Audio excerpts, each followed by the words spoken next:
सुर्खियों में।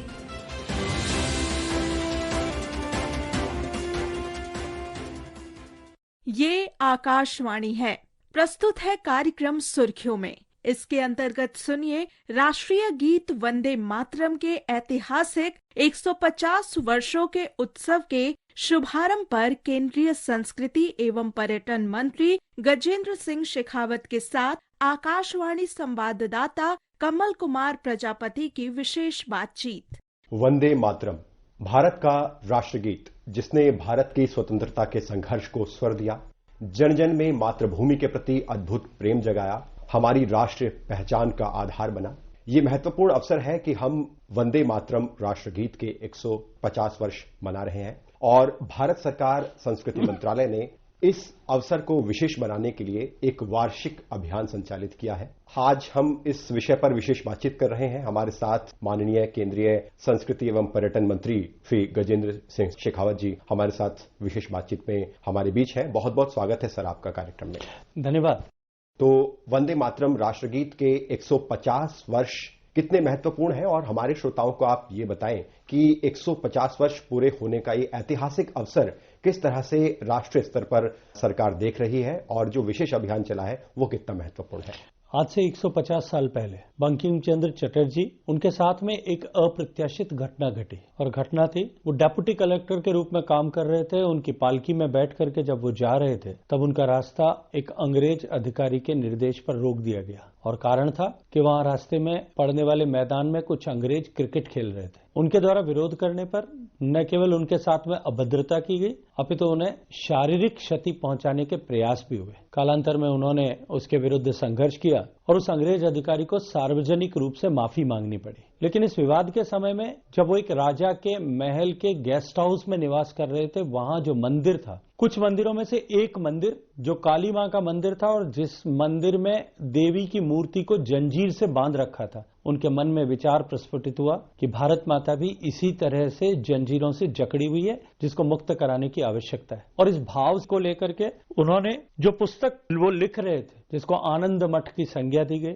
जो 1770 में हुए सन्यासियों के आंदोलन पर आधारित थी और विभिन्न टुकड़ों में बंग दर्शन में छपी थी, उसमें 7 नवंबर 1875 को ये वंदे मातरम गीत जो है उसमें प्रकाशित हुआ था। इसलिए आज हम 150 साल बाद में उस गीत को स्मरण करते हुए 150वां स्मरणोत्सव मना रहे। माननीय प्रधानमंत्री जी के मार्गदर्शन में 1 साल तक इसके निमित्त अनेक कार्यक्रम चलेंगे। वंदे मातरम ने जब वो लिखा गया उसके बाद से लेकर के 75 साल उसके बाद के देश के आजादी के आंदोलन में आजादी की लड़ाई के मंत्र के रूप में अपनी भूमिका का निर्वहन किया। एक तरफ अनेक लोगों के मन में राष्ट्रभक्ति के भाव का सृजन किया, वहीं दूसरी तरफ विभिन्न क्षेत्रों में विभिन्न माध्यमों से आजादी की प्राप्ति के लिए संघर्ष करने वाले लोगों को एकता के सूत्र में निबद्ध किया। अनेक ऐसे स्वतंत्रता सेनानी हुए जिन्होंने अपने जीवन के अंतिम शब्द, चाहे वो फांसी के फंदे पर लटकाए जा रहे हों या बंदूक की गोलियों को अपने सीने पर झेल रहे हों, वंदे मातरम अंतिम शब्द के रूप में बोल करके अपना जीवन समाप्त किया था। ऐसी अद्वितीय प्रेरणा देने वाला ये राष्ट्रगीत, जिस गीत ने लाखों लाखों लोगों को न केवल आजादी के उस आंदोलन में शरीक होने के लिए, सम्मिलित होने के लिए प्रेरित किया, अपितु उनकी प्रेरणा को सतत बनाए रखने में भी योगदान दिया। और ये मंत्र अंततः आजादी के आंदोलन का रचयिता या एक बड़ी भूमिका का निर्वहन करने वाला बना। आज क्योंकि हमारा देश एक बार फिर वैसे ही परिस्थितियों से गुजर रहा है। जब माननीय प्रधानमंत्री नरेंद्र मोदी जी के आह्वान पर देश के 140 करोड़ लोगों ने जिस तरह से 1942 में देश की आबादी जो लगभग 35 करोड़ ऐसा माना जाता है, एक साथ संकल्प लिया था और उस सामूहिक संकल्प के सामने अंग्रेज सत्ता को झुकना पड़ा, भागना पड़ा। ठीक उसी तरह से देश के 140 करोड़ लोगों ने सामूहिक रूप से संकल्प लिया है कि हम जब आजादी के 100 वर्ष देश पूरा करें तब तक इस देश को विकसित भारत बनाएंगे। और वंदे मातरम को 150 साल के इस अवसर पर देश में एक बार फिर राष्ट्रभक्ति का ज्वार खड़ा करने और उन सारी हुतात्माओं को जिन्होंने इस देश को आजाद कराने के लिए अपना योगदान या बलिदान किया, अपना जीवन या जवानी समर्पित की, उन सबको श्रद्धांजलि देने के लिए देश को हम उनके सपनों का भारत, विकसित भारत बनाए, ऐसा बनाने के लिए इस वंदे मातरम से श्रेष्ठ और कोई भी गीत नहीं हो सकता। वंदे मातरम को विभिन्न भाषाओं में अनुवादित किया गया। वंदे मातरम को उस समय के ख्यातनाम लोगों ने अपने स्वर दिए और आज जब देश का संस्कृति मंत्रालय इस कार्यक्रम को कर रहा है, आज दिन में जब माननीय प्रधानमंत्री जी की गरिमामयी उपस्थिति में वंदे मातरम गीत के 150 वर्ष पूरे होने पर स्मृति सिक्का और पोस्टल स्टैंप जारी हो चुका है, लेकिन उसके साथ ही प्रधानमंत्री जी ने एक वंदे मातरम पोर्टल का शुरुआत भी की है। उस वंदे मातरम पोर्टल पर अगले 1 साल में हम प्रयास करेंगे कि देश के करोड़ों करोड़ों लोग उस वंदे मातरम पोर्टल पर अपनी आवाज में वंदे मातरम का गायन करके उस पर अपलोड करें और संकल्प करें कि हम देश को विकसित करने के बदलाव के यज्ञ में अपने आप को आहूत करेंगे, अपना योगदान करेंगे। सर, जैसा कि आपने बताया कि ये एक राष्ट्र चेतना का बहुत बड़ा अभियान है। हमने देखा कि एक भारत श्रेष्ठ भारत, हर घर तिरंगा जैसे विभिन्न अभियानों ने देश में राष्ट्रीय भावना और राष्ट्रीय चेतना के संचार में बड़ी महत्वपूर्ण भूमिका निभाई। तो क्या यह अभियान इसी कड़ी का एक अगला चरण है कि जैसा कि आपने विकसित भारत की यात्रा का जिक्र किया, तो उसमें ये अभियान भी एक बड़ी भूमिका निभाएगा देश भर में राष्ट्रीय चेतना के संचार में? देखिए, जैसा आपने उल्लेख किया, एक भारत श्रेष्ठ भारत का संकल्प आजादी के अमृत काल के शुरुआत में जो माननीय प्रधानमंत्री जी की प्रेरणा से पूरे देश ने लिया था, या हर घर तिरंगा अभियान जिसको अपार सफलता मिली। करोड़ों लोगों ने अपने घर पर माननीय प्रधानमंत्री जी के आह्वान पर सम्मान के साथ में न केवल तिरंगा फहराया, अपितु तिरंगे को हाथ में लेकर के सम्मान के साथ में उसके फोटोग्राफ को सोशल मीडिया पर या डिफरेंट वर्टिकल्स पर अपलोड भी किया। मैं ये मानता हूं कि वंदे मातरम का ये गायन देश में एक नई ऊर्जा का प्रस्फुटन करेगा, एक नए संकल्प की शक्ति का सृजन करेगा, जो ऊर्जा और संकल्प की शक्ति मिलकर इस देश को विकसित बनाने के भाव को और अधिक सुदृढ़ करेंगे। जैसा कि आपने बताया कि एक विशेष पोर्टल की शुरुआत हुई है और जो आम नागरिक की सहभागिता है उससे इस अभियान से जोड़कर उसमें सुनिश्चित की जाएगी। आज की युवा पीढ़ी डिजिटल माध्यमों से जुड़ी हुई है, तो किस तरह से देशव्यापी अभियान बनाने में डिजिटल माध्यमों की और युवाओं की इस अभियान में महत्वपूर्ण भूमिका होने वाली है? देखिए, पूरे देश में सर्वदूर सामूहिक रूप से वंदे मातरम का गायन होने वाला है। सभी स्कूलों में, सभी कॉलेजों में, सभी दफ्तरों में, सभी संस्थानों में, अनेक जगहों पर, और उससे आगे बढ़कर के देखेंगे आप कि हवाई जहाज में भी लोगों ने सामूहिक रूप से वंदे मातरम का गान किया है। आकाश से लेकर के धरती पर और जल से लेकर के और पर्वतों तक सब जगह पूरा देश वंदे मातरम का गायन करते हुए उन हुतात्माओं को श्रद्धांजलि देते हुए एक नए संकल्प का सृजन करने वाला है। और ये जिस तरह से सोशल मीडिया पर इसको लेकर के एक ज्वार खड़ा हुआ है, जिस तरह से डिफरेंट सोशल मीडिया प्लेटफॉर्म पर इसको लेकर के लोगों की उत्सुकता दिखाई देती है, मैं ये मानता हूं कि आने वाले 1 साल में राष्ट्रभक्ति का ज्वार इस वंदे मातरम के गायन के साथ में बहुत तेजी के साथ में उठने वाला है, बढ़ने वाला है। और जैसा मैंने कहा, इस पोर्टल पर जब सब लोग अपने स्वर देकर के वंदे मातरम के गायन को और अपलोड करेंगे तो एक बड़ी रिपोजिटरी इसको लेकर के बनने वाली है। जो यूनिवर्सिटीज हैं, कॉलेजेस हैं या जो विद्यालय हैं, वहां विद्यालयों की, शिक्षकों की और विद्यार्थियों की इसमें किस तरह की भूमिका को संस्कृति मंत्रालय या सरकार देख रही है कि जिससे कि एक देशव्यापी और एक जन संवाद का एक बहुत बड़ा अभियान बने? देखिए, हमने सभी विश्वविद्यालयों से, सभी विद्यालयों से, शिक्षा मंत्रालयों से सबसे अनुरोध और आग्रह किया है कि इस बड़े अभियान में सब लोग साथ जुटें।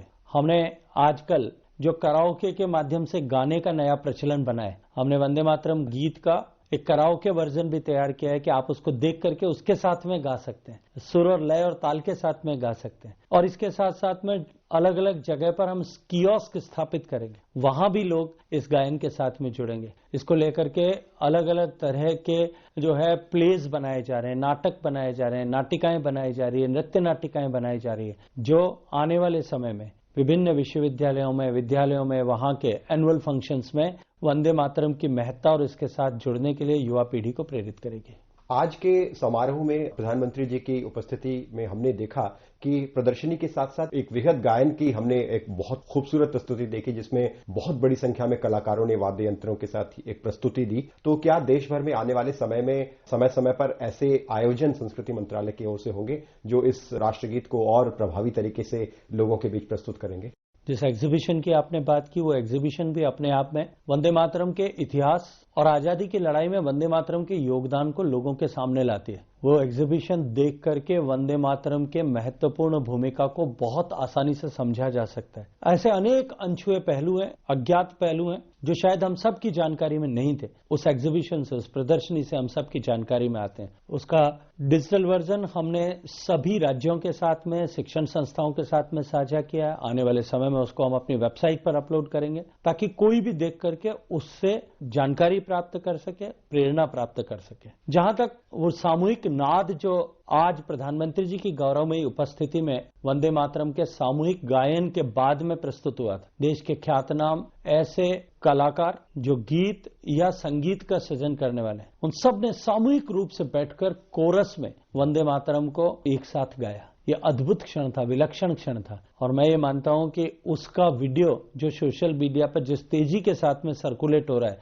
आने वाले समय में वो नए कीर्तिमानों का सृजन करेगा। और इस गायन से प्रेरणा लेकर के इस तरह के अलग अलग बैंड्स जो है आने वाले समय में देश भर में वंदे मातरम से जुड़ी हुई अपनी प्रस्तुतियों को देने वाले हैं। सरकार के जो सभी मंत्रालय हैं, विभाग हैं और जो राज्य हैं, उनको किस तरह से तैयार किया गया है कि वो इस विशेष अभियान में अपनी भागीदारी निभाएंगे, जिससे कि ये अभियान जन जन तक पहुंचे? मुझे लगता है कि यहाँ तैयार करने की आवश्यकता नहीं थी। सूचना मात्र से, जानकारी मात्र से, जिस तरह से स्वतः स्फूर्त प्रेरणा से लोग वंदे मातरम की महत्ता को समझते हुए उसके साथ में जुड़ रहे हैं, ये अद्भुत क्षण है। और अद्भुत दृश्य जो है देश ने आज माननीय प्रधानमंत्री जी की प्रेरणा से देखने में सफलता प्राप्त की है। संस्कृति मंत्रालय की ओर से निश्चित तौर पर राष्ट्रीय चेतना के विभिन्न कार्यक्रम चलाए जाते हैं, तो कुछ आप विशेष हमारे श्रोताओं को बताना चाहेंगे कि कुछ और इनिशिएटिव्स, पहल या कदम जो निश्चित रूप से बहुत महत्वपूर्ण है, जो संचालित किए गए हैं, किए जा रहे हैं, जिससे कि देश में ऐसे समारोहों, कार्यक्रमों या उत्सवों के माध्यम से लोग राष्ट्रीय भावना से बड़ी संख्या में जुड़े और जो एक जन चेतना है, जन जागरूकता है, वो और ज्यादा बढ़े? देखिए, संस्कृति मंत्रालय देश के ऐसे सारे ख्यातनाम लोग जिन्होंने अपने प्रयत्न से, अपने पुरुषार्थ से, अपने परिश्रम से इस देश को कहीं न कहीं किसी न किसी रूप में समृद्ध किया है, कहीं न कहीं देश गर्व कर सके ऐसी ऊंचाई प्रदान की है,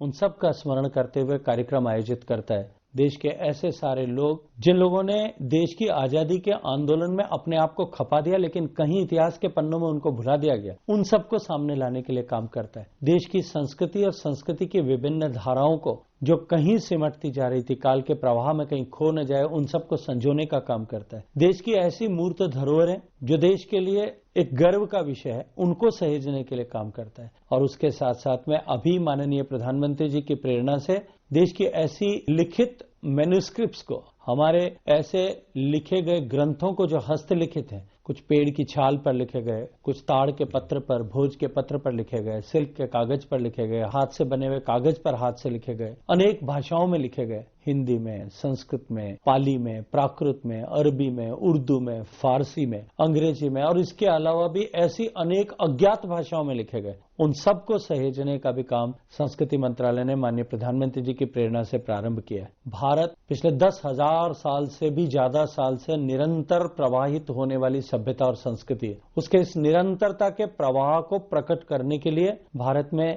नया युगीन संग्रहालय माननीय प्रधानमंत्री जी के मार्गदर्शन और उनकी प्रेरणा से नॉर्थ और साउथ ब्लॉक जो कि आइकॉनिक बिल्डिंग्स में बनने वाला है, देश गर्व कर सके और साथ साथ में विकसित होते हुए भारत का सांस्कृतिक पुनर्जागरण भी हो। माननीय प्रधानमंत्री जी के मार्गदर्शन में हम उस पर भी काम कर रहे हैं। अंत में, भारत में जो संस्कृति है या सांस्कृतिक भारत की विरासत है, वो निश्चित तौर पर भारत की एक बहुत बड़ी सॉफ्ट पावर है। ऐसे में आप क्या कुछ कहना चाहेंगे हमारे युवा श्रोताओं से?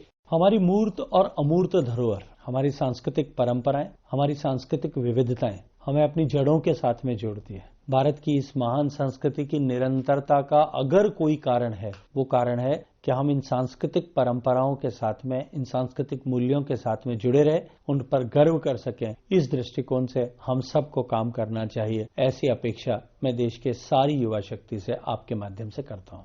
बहुत धन्यवाद सर, आपने समय दिया और हमारे साथ इस विशेष बातचीत में शामिल हुए। धन्यवाद। अभी आप सुन रहे थे राष्ट्रीय गीत वंदे मातरम के ऐतिहासिक 150 वर्षों के उत्सव के शुभारंभ पर केंद्रीय संस्कृति एवं पर्यटन मंत्री गजेंद्र सिंह शेखावत के साथ आकाशवाणी संवाददाता कमल कुमार प्रजापति की विशेष बातचीत। यह कार्यक्रम आकाशवाणी के समाचार सेवा प्रभाग द्वारा प्रस्तुत किया गया।